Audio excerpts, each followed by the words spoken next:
Sir, in one of your lecture, you mentioned that you studied in yellow government schools and where medium of instruction was Sindhi. So, how you improved your communication skills? Yes, you are very right. Even I got my admission in engineering, I was weak in my communication skills. I remember in those olden days, I wrote a letter to my cousin, Professor Chowdhry in English. Of course, at that time, there was no email system. Once he received it, and after reading, he wrote back to me about my mistakes, and he said, I have to go a long way to improve my English and communication skills. From that day, I started reading a book called High School English Grammar and Composition by Wren and Morton. Even nowadays, you can easily download it and buy it cheap. In addition, I started reading Dawn newspaper, of course, at that time from the library, and nowadays, of course, through internet, and I get a copy at home as well. Till today, I cannot have breakfast before reading the Dawn newspaper. I started writing 10 new words from the Dawn having meaning in English to English and English to Sindhi. You will be surprised. I am still maintaining that writing habit. Though I am 62 now,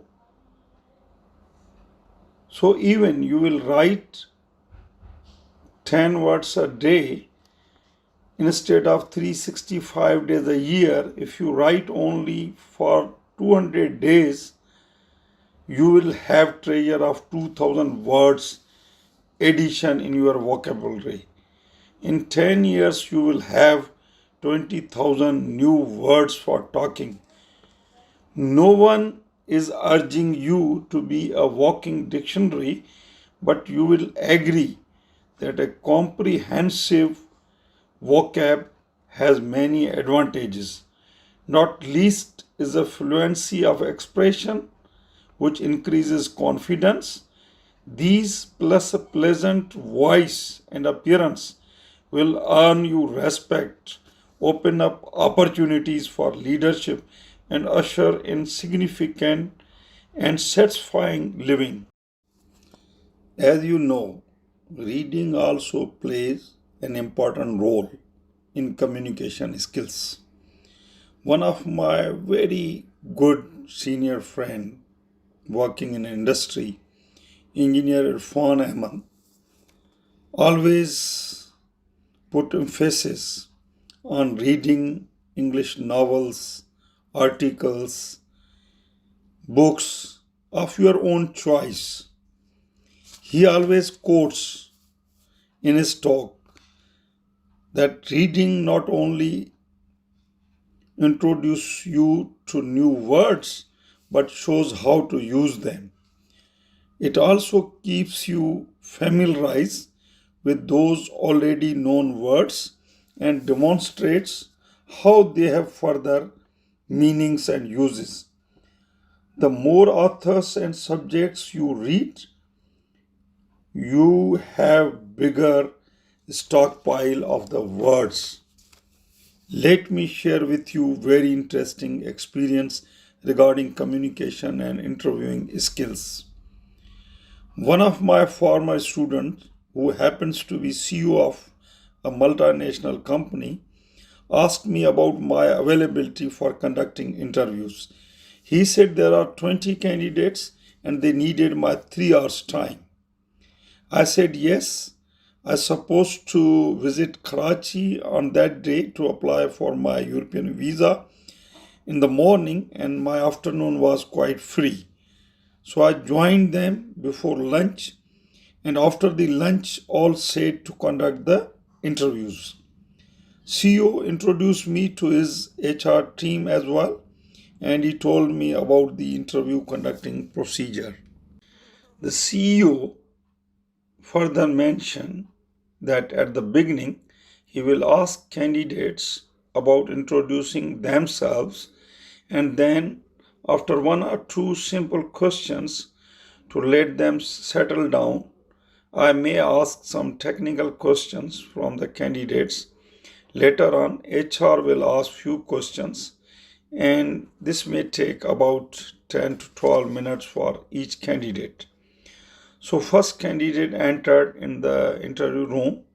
CEO asked him to take a seat and introduce himself and tell us about his profile. The candidate just narrated his name, his degree, and his grades, that he got good GPA and he is the first position holder in the class.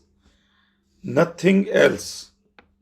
The CEO asked from the candidate that what you have been doing this morning. Candidate replied, nothing. CEO said, thank you very much, gentlemen. You may leave. I was really surprised. Instead of 10-12 minutes, this interview barely took 2 to 3 minutes.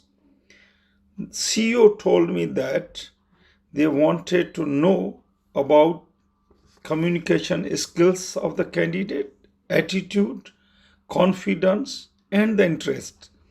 The candidate should have mentioned, along with his grades, his strong areas, his trainings, his experience, hard work, and so on. As interviews were in the afternoon, the candidate should have mentioned that in the morning he searched about the multinational company, its products, its job requirement, and he must have told us that he likes the organization and very keen to work with dedication. The next candidate was female. The CEO asked the same question of introducing herself. She told about her graduation, about her strong areas, about her internships, about her articles published in newspapers, about her final year project, and about her technical blog. Then she requested CEO to ask one question if he doesn't mind. CEO said, go on. She asked from CEO that in the advertisement the salary of this job is not mentioned. She said, though she is fresh graduate, still she would like to know about the salary to be offered. The CEO asked from the candidate how much you expect. The candidate replied, looking at the job requirements and the nature of job, I expect 40 to 50,000 per month salary.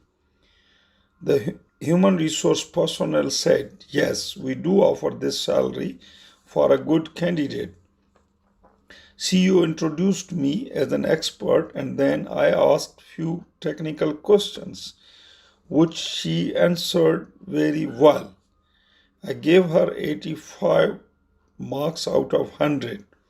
Then HR personnel said, wait outside to her. We will inform about the result after all the interviews are conducted. Once interviews were over, she, along with other two candidates, offered a job.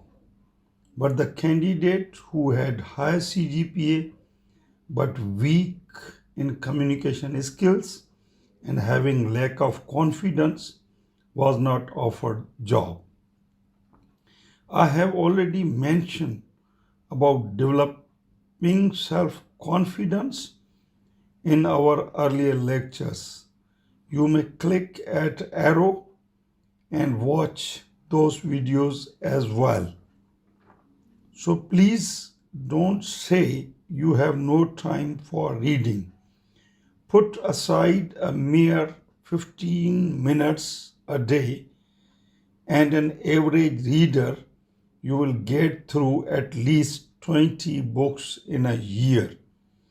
I am sure our young generation will get benefit from these suggestions. Subscribe the channel and press the bell icon so that you don't miss any such useful lecture in future.